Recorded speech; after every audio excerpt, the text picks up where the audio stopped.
سنو، آؤ اب میں آپ کے سامنے تاریخ مکہ بیان کرتا ہوں۔ سبحان اللہ، آپ تاریخ کی کتاب اٹھا کر دیکھو، آپ لوگوں کو معلوم ہوگا کہ میرے نبی صلی اللہ علیہ وسلم نے 40 سال کے بعد نبوت کا اعلان کیا، اور نبوت کا اعلان کرنے کے بعد میں مکہ کچھ دن میرے نبی نے مکہ مکرمہ میں گزارے، کچھ سال مدینہ منورہ میں گزارے۔ یہاں آ کر جب میرے نبی نے تبلیغ کا آغاز کیا، سبحان اللہ، میرے نبی نے لوگوں سے کہا، اے لوگوں سنو، اے میری قوم سنو، اللہ ایک وحدہ لا شریک ہے، اس کے سوا کوئی عبادت کے لائق نہیں۔ اللہ ایک ہے، جو اس کے علاوہ کسی کو مانے گا وہ کافر ہے، جو خدا کے علاوہ کسی کو مانے گا وہ مشرک ہے، جو خدا کے علاوہ کسی کو مانے گا وہ جہنمی ہے، جو خدا کے علاوہ کسی کو مانے گا اس کا ٹھکانہ جہنم ہے۔ تو معلوم ہوا کہ جس نے خدا کو مان لیا اس نے جنت کو پا لیا، سبحان اللہ۔ تو معلوم ہوا ہم خدا کو ماننے والے ہیں، سبحان اللہ۔ میرے نبی نے ارشاد فرمایا، اے لوگوں سنو، اللہ ایک ہے، وحدہ لا شریک ہے، اس کے سوا کوئی بھی عبادت کے لائق نہیں ہے۔ میرے دوستو بزرگوں سنو، اللہ کو مانو، یہ چاند تمہارا خدا نہیں، یہ سورج تمہارا خدا نہیں، یہ زمین تمہاری خدا نہیں، یہ آسمان تمہارا خدا نہیں۔ ارے چاند تو ڈوب جاتا ہے، جو ڈوب جائے وہ خدا ہو نہیں سکتا۔ یہ سورج تو ڈوب جاتا ہے، جو ڈوب جائے وہ خدا ہو نہیں سکتا۔ یہ پانی تو سوکھ جاتا ہے، جو سوکھ جائے وہ خدا ہو نہیں سکتا۔ قسم خدا کی، رب وہ ہے جس نے چاند کو پیدا کیا، رب وہ ہے جس نے سورج کو پیدا کیا، رب وہ ہے جس نے زمین و آسمان کو پیدا کیا، رب وہ ہے جس نے تجھے اور مجھے پیدا کیا، سبحان اللہ۔ اب میرے نبی میرے اللہ کا اعلان کر رہے ہیں، اے لوگوں سنو، اللہ ایک ہے، وحدہ لا شریک ہے، اس کے سوا کوئی بھی عبادت کے لائق نہیں۔ اللہ کو مانو، قل اللہ احد، اللہ ایک ہے۔ اب وہ لوگ آنے لگے جو بڑے بڑے کافر تھے، رسول اللہ کے دشمن تھے، جو خدا کے دشمن تھے، جو بتوں کو پوجتے تھے۔ آ کر عتبہ کہنے لگا، اے محمد بن عبداللہ، تم ہمارے بتوں کو برا کہہ کر ہمیں ایک خدا ہونے کی دعوت دے رہے ہو؟ ہم ختم خدا کی بالکل بھی نہ مانیں گے کہ اللہ ایک ہے، ہم تو اپنے خداؤں کو مانتے ہیں۔ عتبہ نے انکار کیا، عتبہ کہنے لگا کہ میں نہیں مانوں گا، ابو جہل کہنے لگا میں نہیں مانوں گا، ولید کہنے لگا میں نہیں مانوں گا، مغیرہ کہنے لگا میں نہیں مانوں گا، مکہ کے چودھری بھی کہنے لگے کہ میں بھی نہیں مانتا، قبیلے کے سردار کہنے لگے میں بھی نہیں مانتا۔ اب میرے نبی نے جب ان لوگوں کی باتوں کو سنا تو میرے نبی کے دل کو درد ہوا، اور میرے نبی نے رب کے تبارک و تعالیٰ کی طرف کو دیکھا، آسمان کی طرف کو دیکھا، وہ عرض کرنے لگے، یا اللہ، یہاں تو کوئی مانتا ہی نہیں، یہاں تو کوئی مانتا ہی نہیں مولا۔ تو غیب سے آواز آنے لگی، رب نے فرمایا، اے میرے نبی پریشان نہ ہو، نہیں مانتے تو نہیں ماننے دو، چھوڑو، اگر نہ مانتے تو نہ ماننے دو۔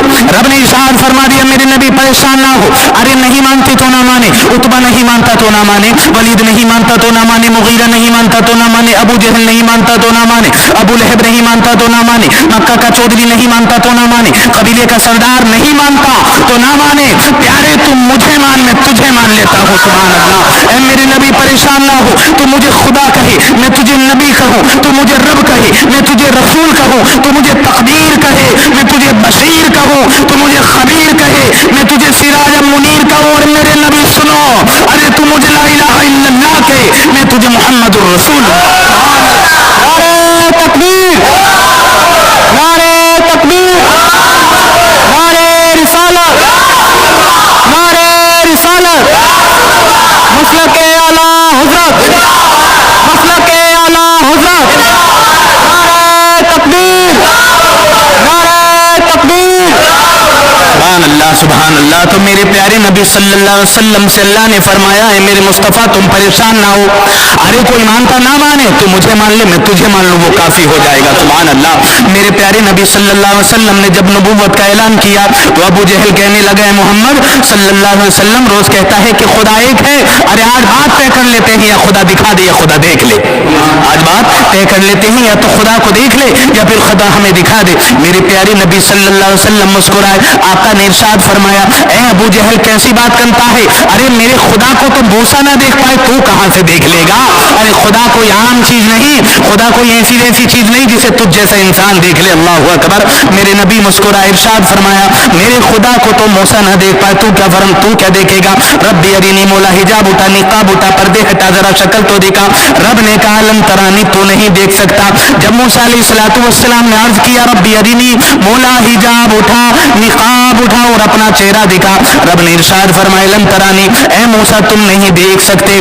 تو عرض کرنے لگے، اللہ میں دیکھ نہیں سکتا یا تو دکھا نہیں سکتا؟ تو رب نے ارشاد فرمایا، موسیٰ تم جانتے نہیں، ان اللہ علی کل شیء قدیر، میں سب کچھ کر سکتا ہوں، میں دیکھ بھی سکتا ہوں، تمہیں دکھا بھی سکتا ہوں۔ یا اللہ تجھے کوئی دیکھ بھی سکتا ہے یا نہیں؟ اگر میں نہیں دیکھ سکتا تو تجھے کوئی دیکھ بھی سکتا ہے یا نہیں؟ تو رب نے فرمایا، ہاں موسیٰ، نہ تیری آنکھ चश्मे अंबिया देखे, मुझे देखे तो मूसा निगाहे मुस्तफा देखे, मुझे देखे तो निगाहे मुस्तफा देखे और कोई ना देखे। अर्ज करने लगे मौला जरा ये बता वो मुस्तफा कौन है, मौला मुस्तफा कौन है? अल्लाह ने इरशाद फरमाया वो मेरा हबीब है सुभान अल्लाह, वो मेरा मुस्तफा है, वो मेरा महबूब है सुभान अल्लाह। ऐ मेरे कलीम सुनो, ऐ मेरे कलीम सुनो, मैंने तुम्हें भी पैदा उस मुस्तफा के सदक़े में किया है, मैंने जमीन और आसमान को पैदा मुस्तफा के सदक़े में किया है, मैंने जन्नत बनाई तो अपने हबीब के सदक़े में, जहन्नम बनाया तो नबी के सदक़े में, हर चीज को मैंने नबी के सदक़े में पैदा किया। अर्ज किया या अल्लाह मैं कौन हूँ? रब ने फरमाया तू मेरा कलीम है, तू मेरा कलीम है। अर्ज किया मन फरक़ बैनल कलीम वल हबीब, कि हबीब और कलीम के दरमियान में फर्क क्या है? रब ने इरशाद फरमाया कलीम तो है कोहे तूर पर आता है, मैं कहता हूँ पाँव से नालेन उतार के आवाज देता है, सिर झुकाता है, आजिज़ी करता है, मर्जी आए मैं बोलूं, मर्जी आए तो ना बोलूं। तू कलीम है, आकर कोहे तूर पर आवाजें देता है, मेरी मर्जी अरे मैं बोलूं या ना बोलूं, मगर कुर्बान जा मेरे हबीब पर कि वो महानी के घर सोया हुआ होगा, 70,000 फरिश्तों को भेजा हुआ होगा, आसमानों पे नूरानी चादरें बिछाई होंगी, 1000 अंबिया कतार अंदर कतार मस्जिद अक़सा में इंतजार कर रहे होंगे और मर्जी होगी मेरी मुस्तफा की कि वो जाए या ना जाए सुभान अल्लाह। हुजूर ने इरशाद फरमाया कि मेरे खुदा को जब मूसा पैगंबर ना देख सके तो तू क्या देखेगा? तो कहने लगा फिर तो बात ना बनी, या तो खुदा को देखो या खुदा को दिखाओ। मेरे प्यारे नबी सल्लल्लाहु अलैहि वसल्लम ने फरमाया चलो हम तेरे खुदा को देख लेते हैं। क्या फरमाया? चलो हम तेरे खुदा को देख लेते हैं। मेरे प्यारे नबी सल्लल्लाहु अलैहि वसल्लम ने फरमाया चलो हम तेरे खुदा को देख लेते हैं। अबू जहल कहने लगा कब आओगे मेरे बुतखाने में? आपने फरमाया कल ज़ोहर के वक्त हम तेरे बुतखाने में आएंगे। अबू जहल ने कहा ऐसे नहीं, पहले मुझे ऐलान करने दो सारी कौम में कि बुतखाने में कल रसूलुल्लाह आने वाले हैं सुभान अल्लाह। मक्का की गलियों में ऐलान होने लगा वही मोहम्मद सल्लल्लाहु अलैहि वसल्लम जो बुतों को खिलाफ सदाए एहतिजाज बुलंद करते थे, आज वो खुद बुतखाने में आ रहे हैं। मेरे नबी सल्लल्लाहु अलैहि वसल्लम ने जब मुनादी सुनी तो सर झुकाकर कहा या अल्लाह ये तो मुनादियां भी कर रहे हैं। अल्लाह ने इरशाद फरमाया जिब्रील जाओ मेरे मुस्तफा से कह दो मुनादी ये नहीं करवा रहे बल्कि खुदा करवा रहा है सुभान अल्लाह। या अल्लाह मुनादी भी खुद करवाता है तू। फरमाया मेरे प्यारे जब मुनादी होगी, जब ऐलान होगा, दुनिया और तमाम लोग हैरत में पड़ जाएंगे, सारे लोग हैरत में हो जाएंगे कि जो बुतों के खिलाफ बोलता था आज वो बुतकदे में जा रहा है। जब ऐलान होगा तो मक्का के सारे चौधरी आ जाएंगे, कबीले के सरदार आ जाएंगे, सफा मरवा के दरमियान दौड़ने वाले आ जाएंगे, काबे का तवाफ करने वाले आ जाएंगे, छोटे भी आएंगे, बड़े भी आएंगे, अदना भी आएंगे, आला भी आएंगे, अक्षमे भी आएंगे, पराए भी आएंगे, गैर भी आएंगे, सभी आएंगे, काले गोरे सभी आएंगे, मक्का के उमरा भी आएंगे, मुल्क शाम के सफारा भी आएंगे। सबको दिखा दूंगा कि समा पे जाए परवाना तो परवाना नहीं रहता, मोहम्मद बुतकदों में हो तो बुतखाना नहीं रहता।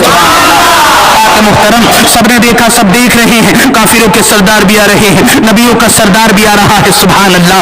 जब अबू जहल आया तो बुतों के कदमों में गिर पड़ा और जब हमारे नबी सल्लल्लाहु अलैहि वसल्लम तशरीफ लाए तो बुत आपके कदमों में गिर पड़े सुभान अल्लाह और आप पर सलाम पढ़ा, बुतों ने मेरे नबी पर सलाम पढ़ा। जब अबू जहल ने देखा मेरे खुदा ही उसको मानने लग गए तो उसने यमन के बादशाह को एक खत लिखा, ए हबीब इब्न मालिक आओ और हमारा फैसला कर जाओ, अब्दुल्ला का बेटा है, भतीजा मेरा है, कि हमारे सामने पैदा हुआ और आज नबूवत का ऐलान कर रहा है और कहता है मैं अल्लाह का नबी हूँ। यमन का बादशाह यमन से चला, जब मक्का की सरजमीन पे आया आज तक इस्लाम की तारीख का एक एक लफ्ज पुकार कर कहता है ऐ लोगों जब यमन का बादशाह मक्का की सरजमीन पर आया उस वक्त चांद की 13 तारीख थी, 14वीं की रात आने वाली थी। यमन के बादशाह ने कहा अबुल हकम तुमने मुझे क्यों बुलाया? अबुल हकम की असल कुन्नियत है अबू जहल, असल नाम है उमर इब्न हशाम। हुजूर ने फरमाया जिसने मेरी नबूवत को नहीं माना चाहे सरदार ही क्यों ना हो वो अबुल हकम नहीं वो अबू जहल होगा। अल्लाह अकबर कबीरा। आज तक अबू जहल हो रहा है। उसने कहा अबुल हकम मुझे क्यों बुलाया है? कहने लगा भतीजा मेरा और कहता है मैं अल्लाह का नबी हूँ, फैसला कर। उसने कहा अच्छा तेरी सुननी है अब उसकी भी सुन लो जो अपने आप को अल्लाह का नबी कह रहा है। उतबा भी सामने ठहरा था, उसने अबू जहल को इशारा किया इस इधर से न जाने देना, अगर ये चला गया और उसने मुसलमानों के नबी का चेहरा देख लिया तो ये भी मुसलमान हो जाएगा। तो मेरे नबी का चेहरा ऐसा था कि अपने देख लेते तो हुजूर के गुलाम बन जाते, ये मुसलमान हो जाएगा। अगरचे काफिर थे मगर जानते थे कि जो रसूल का चेहरा देख लेता है वो रसूलुल्लाह का हो जाता है। हजरात मोहतरम उसने कहा मेहरबानी फरमाए आप हमारी मुअज़्ज़ज़ मेहमान है, हुजूर हमें उसकी जरूरत है। यमन का बादशाह कहने लगा उसको हमारी जरूरत नहीं, गुस्ताख बड़ी तारीख का फकरा है, जरा गौर करना खुदा क्या कहलवा रहा है, उसको हमारी जरूरत नहीं हमें उसकी जरूरत है। यानी बादशाह कह रहा है कि हमें हमें मोहम्मद बिन अब्दुल्ला की ज़रूरत नहीं है, मोहम्मद बिन अब्दुल्ला को हमारी ज़रूरत नहीं है, बल्कि हमें मोहम्मद बिन अब्दुल्ला की ज़रूरत है। सुभान अल्लाह। ये कहा और चल पड़ा। यमन का बादशाह चला तो 3000 का लश्कर भी साथ है, मक्का के उमरा भी साथ, सफीर भी साथ हैं, चौधरी भी साथ हैं, नंबरदार भी साथ हैं, कबीले के सरदार भी साथ हैं, अपने भी साथ हैं, बेगाने भी साथ हैं, छोटे बड़े सभी साथ हैं। आगे के दरवाजे पर दस्तक दी, अंदर से मेरे नबी ने फरमाया दरवाजे पे कौन है देखो। कहने लगा अना मलकुल यमन, मैं यमन का बादशाह हूँ। इतनी देर में दरवाजा नबूवत खिला, चेहरा रिसालत को देखा। जब चेहरा रिसालत निकला, मेरे नबी ने फरमाया तू यमन का बादशाह है, मैं मुमलिकत खत्म नबूवत का बादशाह हूँ। सुभान अल्लाह। कैसे आना हुआ? कहने लगा मेरा नाम हबीब है, मेरे बाप का नाम मालिक है, मालिक का बेटा हबीब हूँ। सुना है आपने नबूवत का ऐलान किया है, जो नबी होता है वो मुअज्जिज़े दिखाता है। सुभान अल्लाह। अगर आप नबी हैं तो आपसे 2 सवाल करने हैं, 2 सवालों के जवाब दीजिए। मेरा पहला सवाल ये है कि आज रात 14वीं की आ रही है, चांद महताब अपनी पूरी आबोताब पे होगा, चांद अपने पूरे जोबन पर होगा। अगर आप नबी हैं तो इशारा करके 2 टुकड़े कर दो। मेरे नबी सल्लल्लाहु अलैहि वसल्लम मुस्कुरा कर फरमाया अच्छा मगरिब होने दो, सूरज को गुरूब होने दो, चांद को निकलने दो। आपने फरमाया। दूसरा सवाल कहने लगा हजरत पहले मेरा एक सवाल पूरा कर दीजिए, दूसरा बाद में बताऊंगा। मक्का में एक तूफान बदतमीजी उठा, कुफार ने शोर बर्पा कर दिया, मुसलमानों के नबी पर बड़ा नाजुक वक्त आ गया है। माअज़ल्लाह मुसलमानों के नबी का जादू आसमान पर कैसे जाएगा? जब उन्हें यह पता चला कि हुजूर सल्लल्लाहु अलैहि वसल्लम से यमन के बादशाह ने यह कहा है कि चांद के 2 टुकड़े कर देना, तो उन्होंने मक्का में ऐलान कर दिया कि मोहम्मद बिन अब्दुल्ला का जादू दुनिया में चलता है, आसमानों पर कैसे चलेगा? मगर वो क्या जानते थे कि मेरे नबी को अल्लाह ने चांद का मालिक बनाया है। मोहतरम, बड़ा नाजुक वक्त आ गया, मगर जब उठा चांद निकला तो ऐसे जोबन पर निकला कि आज तक ऐसा ना निकल सका। चांद को भी नाज था कि आज मोहम्मद रबी सल्लल्लाहु अलैहि वसल्लम का इशारा मेरी तरफ होगा। सुभान अल्लाह। आखिर मेरे आका ने सहाबा को नमाज पढ़ाई, जेल अबू कैस पे चढ़े, सिद्दीक अकबर साथ है, हजरत उमर भी साथ है, उस्मान गनी भी साथ है, मौला अली भी साथ है, अब्दुर्रहमान बिन औफ भी साथ है, हजरत बिलाल भी साथ है। जब आप जबल अबू कैस पर चढ़े तो मक्का के कुफार औरतों ने मजाक उड़ाए कि ये कैसे हो सकता है कि आसमान का चांद उनकी बातों को मान ले। मेरे प्यारे नबी मुस्कुराए और आस्तीन नबूवत में रिसालत की उंगली निकाली और फरमाया उन्जुर इला समा या हबीब, हबीब अपनी नजरें आसमान की तरफ करो। आज तक इस्लाम की तारीख का एक एक वर्क गवाही दे रहा है, जबल अबू कैस की रेत का एक एक जर्रा गवाही दे रहा है कि रसूलुल्लाह ने एक उंगली का इशारा किया, इशारा करने की देर थी या फिर चांद के 2 टुकड़े होने की देर।